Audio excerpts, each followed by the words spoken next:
संघर्ष का एक ढंग है समर्पण का।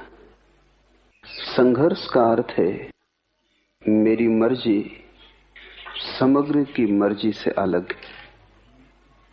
समर्पण का अर्थ है मैं समग्र का एक अंग हूं, मेरी मर्जी के अलग होने का कोई सवाल नहीं। मैं अगर अलग हूं, संघर्ष स्वाभाविक है। मैं अगर इस विराट के साथ एक हूं, समर्पण स्वाभाविक है। संघर्ष लाएगा तनाव, अशांति, चिंता।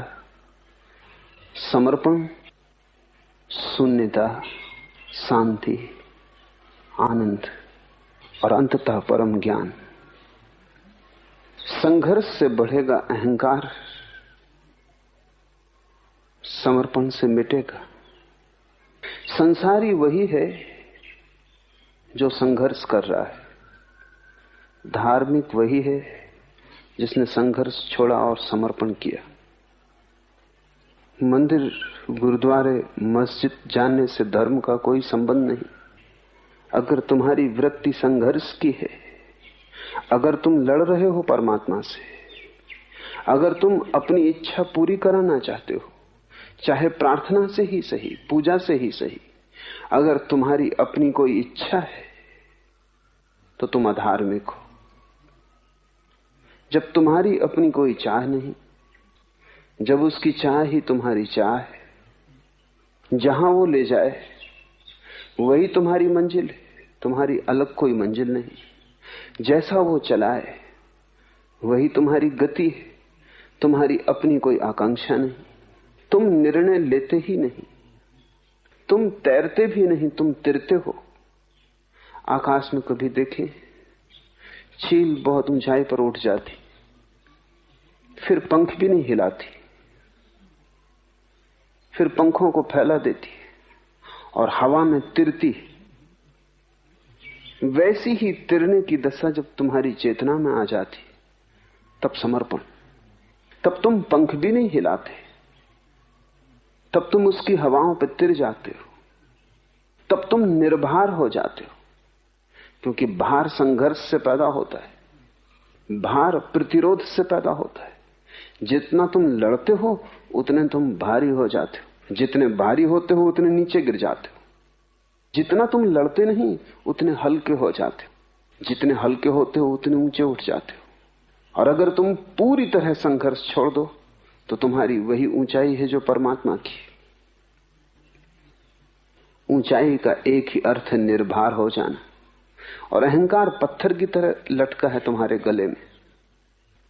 जितना तुम लड़ोगे उतना ये अहंकार बढ़ेगा। ऐसा हुआ कि नानक एक गांव के बाहर आकर ठहरे। वो गांव सूफियों का गांव था, उनका बड़ा केंद्र था। वहां बड़े सूफी थे, गुरु थे, पूरी बस्ती ही सूफियों की थी। खबर मिली सूफियों के गुरु को, तो उसने सुबह ही सुबह नानक के लिए एक कप में भरकर दूध भेजा। दूध लबालब था, एक बूंद भी और न समा सकती थी। नानक गांव के बाहर ठहरे थे, एक कुएं के तट पर। उन्होंने पास की झाड़ी से एक फूल तोड़कर उस दूध की प्याली में डाल दिया। फूल तिर गया। फूल का वजन क्या? उसने जगह न मांगी, वो सतह पर तिर गया और प्याली वापस भेज दी। नानक का शिष्य मर्दाना बहुत हैरान हुआ कि मामला क्या है। उसने पूछा कि मैं कुछ समझा नहीं, क्या रहस्य, ये हुआ क्या? तो नानक ने कहा, सूफियों के गुरु ने खबर भेजी थी कि गांव में बहुत ज्ञानी है, अब और जगह नहीं। मैंने खबर वापस भेज दी है कि मेरा कोई भार नहीं है, मैं जगह मांगूंगा ही नहीं, फूल की तरह तिर जाऊंगा। जो निर्भर है वही ज्ञानी है, जिसमें वजन है अभी अज्ञान है। और जब तुम में वजन होता है तब तुमसे दूसरे को चोट पहुंचती। जब तुम निर्भर हो जाते हो तब तुम्हारे जीवन का ढंग ऐसा होता है कि उस ढंग से चोट पहुंचनी असंभव हो जाती। अहिंसा अपने आप फलती है, प्रेम अपने आप लगता है। कोई प्रेम को लगा नहीं सकता और न कोई करुणा को आरोपित कर सकता है। अगर तुम निर्भर हो जाओ तो ये सब घटनाएं अपने से घटती हैं, जिससे आदमी के पीछे छाया चलती है। ऐसे भारी आदमी के पीछे घृणा, हिंसा, वैमनस्य, क्रोध, हत्या चलती। हल्के मनुष्य के पीछे प्रेम, करुणा, दया, प्रार्थना अपने आप चलती। इसलिए मौलिक सवाल भीतर से अहंकार को गिरा देने का है।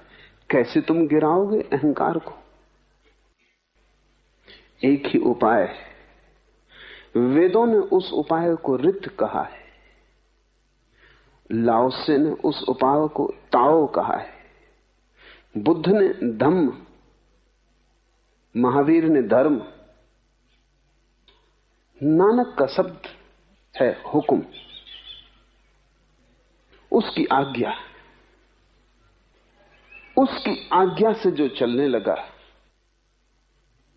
जो अपनी तरफ से हिलता डुलता भी नहीं, जिसका अपना कोई भाव नहीं, कोई चाह नहीं, जो अपने को आरोपित नहीं करना चाहता, वो उसके हुक्म में आ गया। यही धार्मिक आदमी है।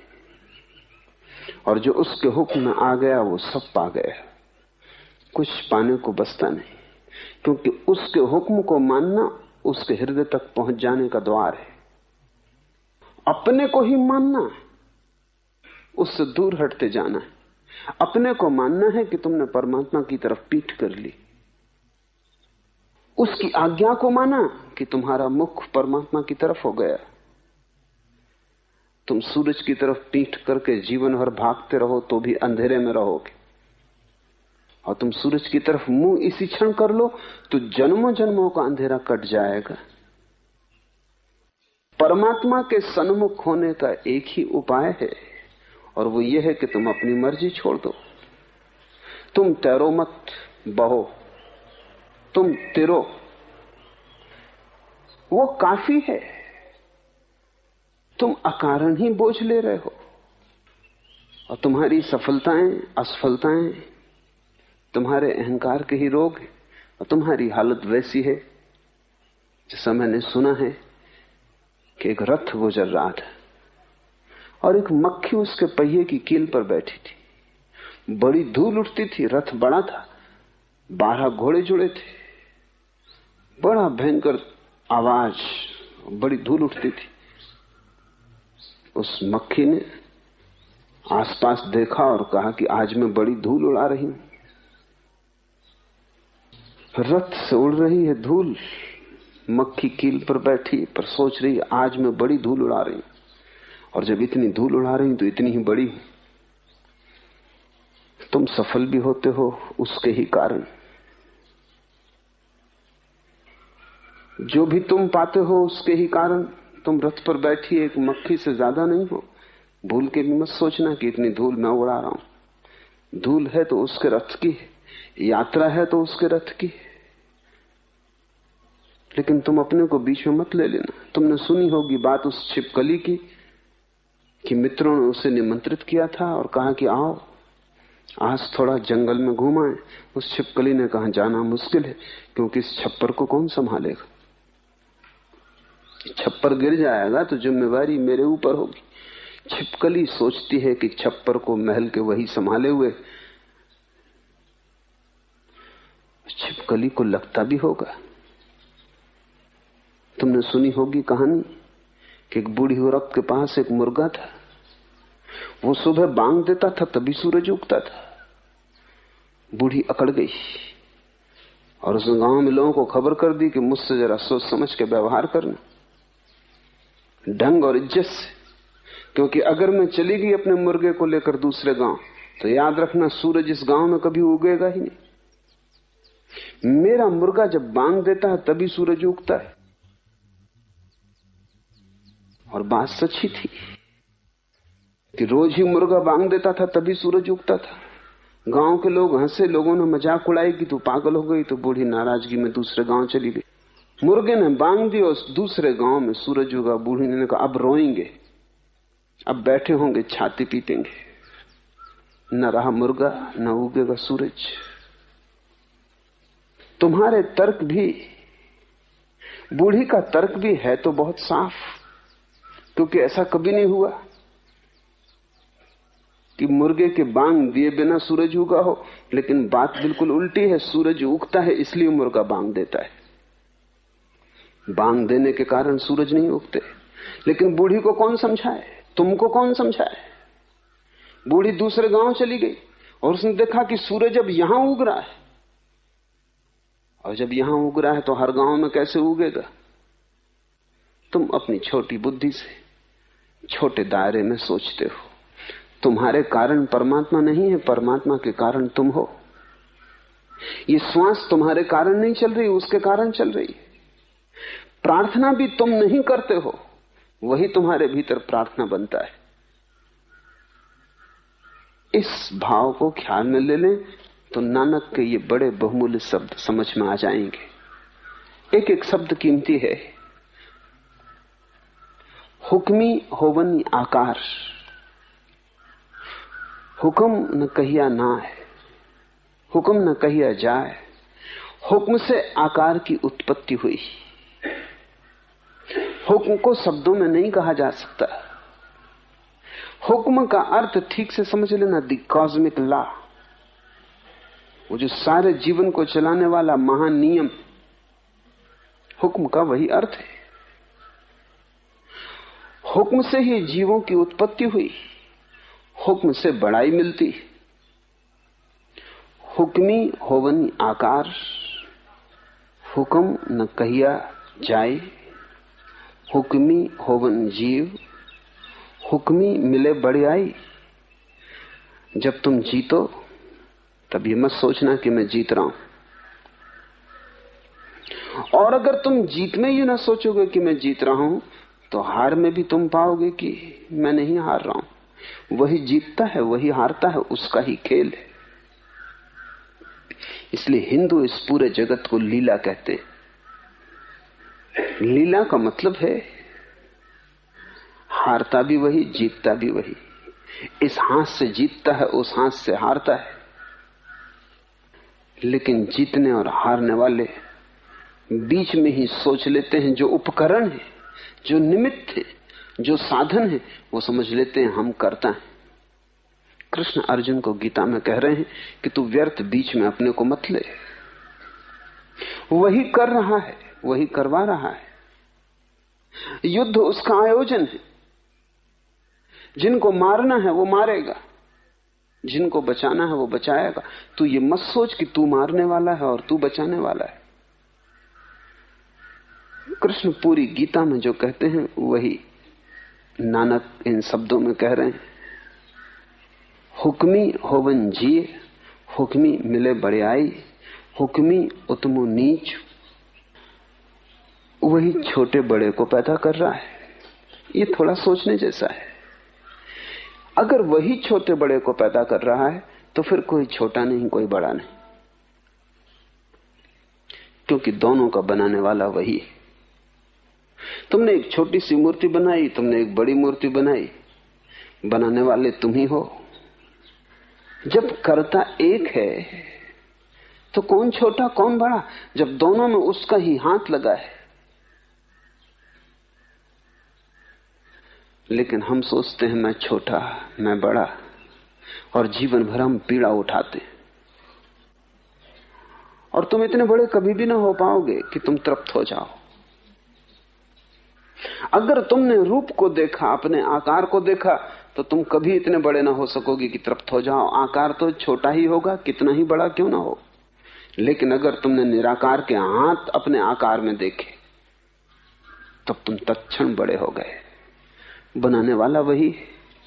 एक छोटे से घास को भी वही बनाता है, और दूर आकाश को छूते देवदार के वृक्ष को भी वही बनाता है। अगर दोनों के पीछे उसी का हाथ है, फिर कौन बड़ा कौन छोटा? उसी की हार है, उसी की जीत है। फिर हम सब शतरंज के मोहरे। जीते तो वो, हारे तो वो, बड़ाई मिले तो उसे, बुराई मिले तो उसे। ध्यान रखना, तुमने बहुत बार भक्तों के वचन सुने होंगे, पढ़े होंगे। अनेक भक्त तुमने पाए होंगे कहते हैं बड़ाई तेरी बुराई मेरी। ऊपर से देखने पर बहुत अच्छा लगता है। वे कहते हैं कि जो जो भला है तेरा, जो जो बुरा है मेरा। लगता है बड़े विनम्र है, लेकिन अगर बुराई तुम्हारी तो भलाई उसकी कैसे हो सकेगी? ये विनम्रता झूठी है, ये विनम्रता वास्तविक नहीं है। क्योंकि वास्तविक विनम्रता तो सभी दे देगी, कुछ भी ना बचाएगी। तुमने अपने अहंकार के लिए थोड़ा सहारा फिर बचा लिया, और तुम कितना ही ऊपर ऊपर से कहो कि बड़ाई तेरी और बुराई मेरी, लेकिन जब बुराई मेरी है तो बड़ाई तेरी होगी कैसे? असफलता मेरी और सफलता तेरी, ये बात थोथी। या तो दोनों मेरे होंगे या दोनों तेरे होंगे। इसलिए झूठी विनम्रता और सच्ची विनम्रता में बड़ा फर्क है। झूठी विनम्रता कहती है कि मैं तो आपके पैरों की धूल हूं, लेकिन हूं जरूर।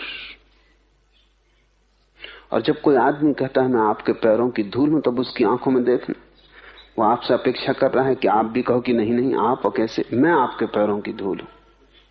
उसकी आंखों में चाह है। और अगर आप मान लो कि बिल्कुल ठीक कह रहे हैं, यही तो मेरा विचार है, तो वो आदमी सदा के लिए दुश्मन हो जाएगा और कभी आपको माफ ना कर सकेगा।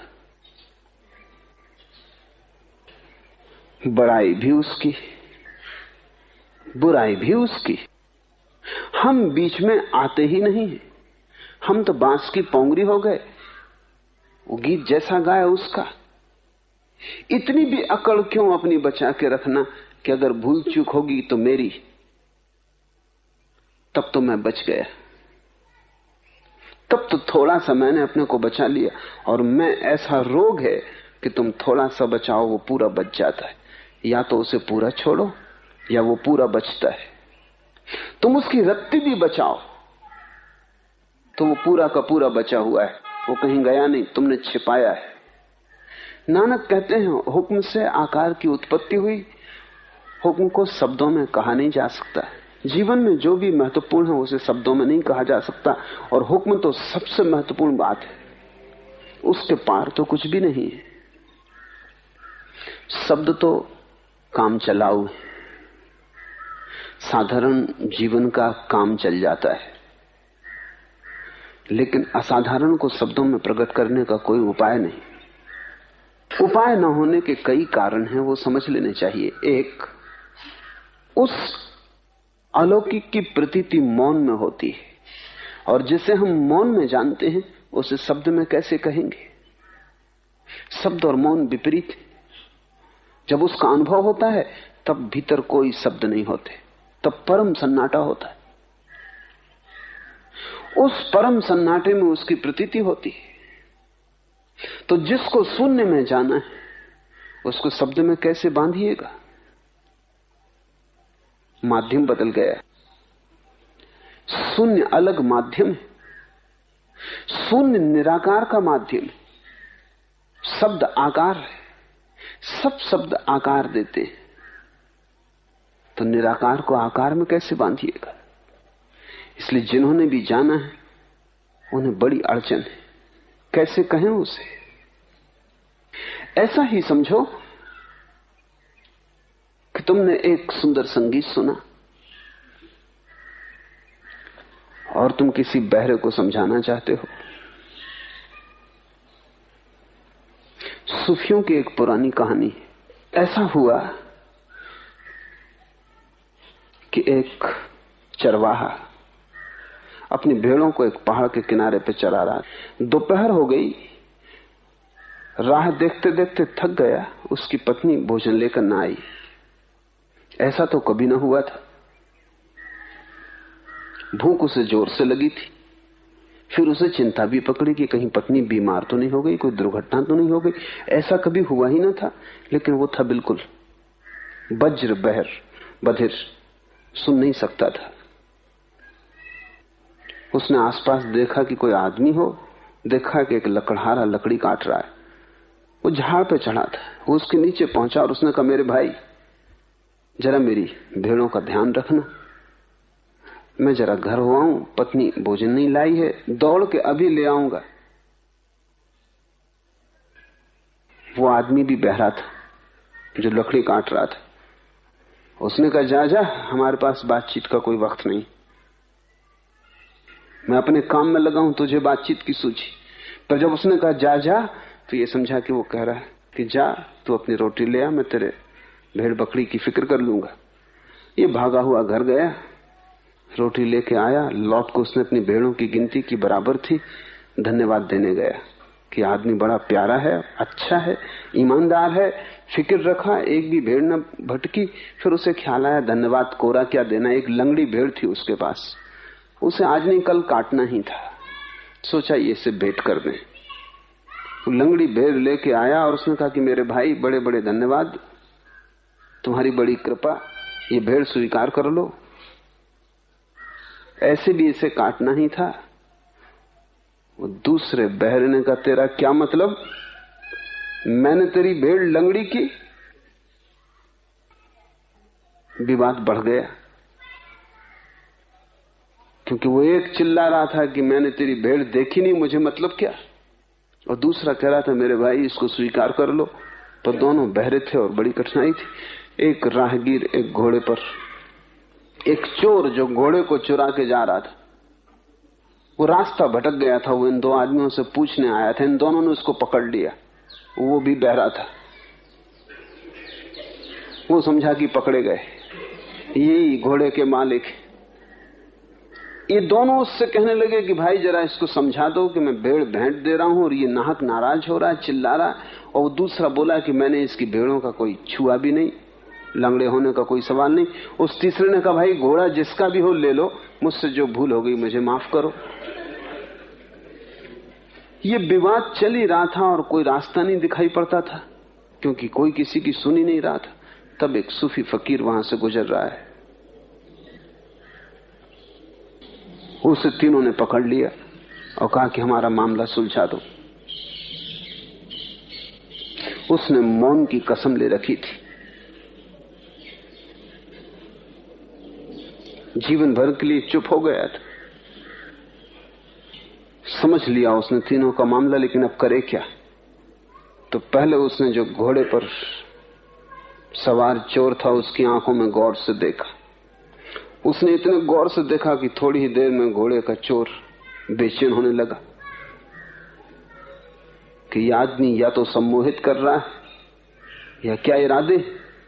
वो इतना घबरा गया कि छलांग लगा अपने घोड़े पर चढ़ा और भाग गया। तब उस सूफी फकीर ने दूसरे आदमी की आंखों में देखा जो भेड़ों का मालिक था। उसको भी लगा कि यह आदमी तो बेहोश कर देगा, देखी जाता है अपलक। वो जल्दी से सिर झुका के अपनी भेड़ियों को खदेड़ के अपने घर की तरफ चल पड़ा। तब उसने तीसरे की तरफ देखा, वो तीसरा भी डरा, उसकी आंख बड़ी तेजस्वी थी। जो लोग चुप रहते हैं बहुत देर तक उनकी आंखों में एक अलग तेज आ जाता है, क्योंकि सारी ऊर्जा इकट्ठी होती और आंख ही अभिव्यक्ति का माध्यम रह जाती। जब उसने गौर से देखा उस तीसरे की तरफ, वो भी डरा। उसने अपनी लकड़ी का बंडल बांधा और भागा। सूफी हंसता हुआ अपने रास्ते पे चला गया। सूफी ने मामला हल कर लिया तीन बहरों का, बिना बोले। यही संतों की तकलीफ है हमारे साथ। तीन बहरे नहीं है यहां, 3 अरब बहरे।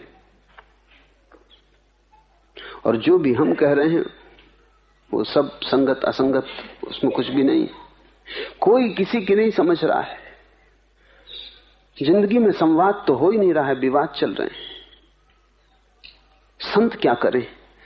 जिन्होंने मौन रहना सीख लिया है वे क्या करें? बोलने का कोई उपाय नहीं है। वे कितना ही बोले, वो सूफी फकीर कितना ही बोलता तो भी वे 3 बहरे को समझ न पाते। 3 की जगह 4 उपद्रव वहां हो जाते।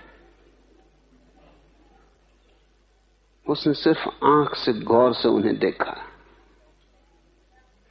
संतों ने सिर्फ तुम्हारी तरफ गौर से देखा है और हल करने की कोशिश की, और जो उनके भीतर समाया है वो तुम्हारी आंखों में उंडेलना चाहा है। इसलिए साध संगत की बात करते हैं नानक कि साधुओं के साथ रहो अगर समझना है जो उन्होंने जाना है। संगति करो, सत्संग करो। सुनने कहने से बहुत न होगा। कुछ कहा जाएगा, कुछ तुम समझोगे, लोग बहरे हैं। कुछ बताया जाएगा, कुछ तुम देखोगे, लोग अंधे हैं। तुम अपनी व्याख्या करोगे, तुम शब्दों को अपने अर्थ दे दोगे। नानक कहते हैं हुक्म न कहिया जाई, वो कहा नहीं जा सकता, फिर भी इशारे किए जा सकते हैं। ये इशारे, ये कहना नहीं है, ये इशारे। इन शब्दों में वो हुक्म नहीं है। ये शब्द तो मील के किनारे लगे पत्थर की तरह, ये बता रहे हैं कि चले जाओ, आगे है मंजिल। लेकिन बहुत से लोग मील के पत्थर को पकड़ कर बैठ जाते। वो तुम भी कर सकते हो। तुम भी कर सकते हो कि रोज सुबह उठ कर जप जी का पाठ करो और इसको दोहराते रहो और कंठस्थ कर लो। तुमने मील का पत्थर पकड़ लिया। ये तो इशारा है, इसे कंठस्थ करने से कुछ भी ना होगा। इसमें जो जिस तरफ इशारा है उस तरफ चलना पड़ेगा, यात्रा करनी पड़ेगी। धर्म एक यात्रा है। तुम चाहे जपजी को पकड़ो, चाहे गीता को, चाहे कुरान को, अगर तुम पकड़ के बैठ गए तो तुमने मील के पत्थर को छाती से लगा लिया। समझो और आगे बढ़ो। जैसे जैसे तुम आगे बढ़ोगे वैसे वैसे राज प्रकट होगा। हुक्म को शब्दों में नहीं कहा जा सकता। हुक्म से ही जीवों की उत्पत्ति होती है, हुक्म से ही बड़ाई मिलती है, हुक्म से ही कोई छोटा है कोई बड़ा है, हुक्म से सुख दुख की प्राप्ति होती है। थोड़ा सोचो, जब तुम्हें दुख मिलता है तो तुम किसी को जिम्मेवार ठहराते हो। अगर जिम्मेवार ही ठहराना है तो हुक्म को जिम्मेवार ठहराओ। पति दुखी है तो सोचता है पत्नी जिम्मेवार है, पत्नी दुखी है तो सोचती है पति जिम्मेवार है, बाप दुखी है तो सोचता है बेटा जिम्मेवार है। अगर जिम्मेवारी ही देनी है तो परमात्मा को दो, उससे छोटे में काम ना चलेगा। लेकिन बड़ा मजा है, तुम जब भी दुखी हो तो अपने आसपास जिम्मेवारी किसी के कंधे पे टांग देते हो, और जब भी तुम सुखी हो तब तुम खुद मानते हो कि मेरे ही कारण मैं सुखी हूं। ये तर्क किस भांति का है? सुखी हो तब तुम अपने कारण, और दुखी हो तब किन्हीं और के कारण। इस वजह से न तो तुम दुख को हल कर पाते हो और न तुम सुख का राज खोज पाते हो, क्योंकि दोनों हालत में तुम गलत हो। न तो दूसरा जिम्मेवार है दुख के लिए और न तुम जिम्मेवार हो सुख के लिए। दोनों के पीछे परमात्मा जिम्मेवार है।